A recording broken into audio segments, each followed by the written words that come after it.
आणि ही थेट दृश्य आपण लालबागच्या राजाच्या दरबारातनं बघतोय, जिथं जे.पी. नड्डा हे लालबागच्या राजाचरणी नतमस्तक होताना पाहायला मिळत आहेत। सोबत आशिष शेलार देखील आहेत भाजपचे। जे.पी. नड्डा आणि आशिष शेलार यांनी लालबागच्या राजाचं दर्शन घेतल्याचं पाहायला मिळत आहे। जे.पी. नड्डा हे 2 दिवसाच्या दौऱ्यावर आलेत आणि याच दौऱ्यामध्ये आगामी विधानसभा निवडणुकीच्या जागावाटपाबाबत देखील चर्चा केली जाणार असल्याचं पाहायला मिळत आहे।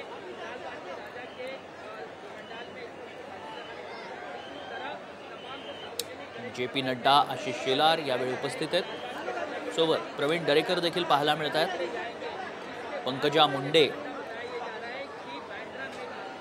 यांनीही लालबागच्या राजाचं दर्शन घेतलंय। मंगलप्रभात लोढा, जे.पी. नड्डा, आशिष शेलार, पंकजा मुंडे, प्रवीण दरेकर लालबागच्या राजाचरणी नतमस्तक झाल्याचं पाहायला मिळत आहे। थेट दृश्य आपण पाहतोय लालबागच्या राजाच्या दरबारातनं।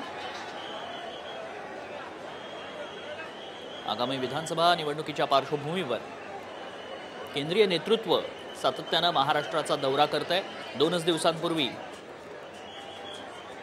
अमित शहांनी देखील लालबागच्या राजाचं दर्शन घेतल्याचं पाहायला मिळालं होतं आणि आता जे.पी. नड्डा लालबागच्या राजाचरणी आल्याचं पाहायला मिळतं।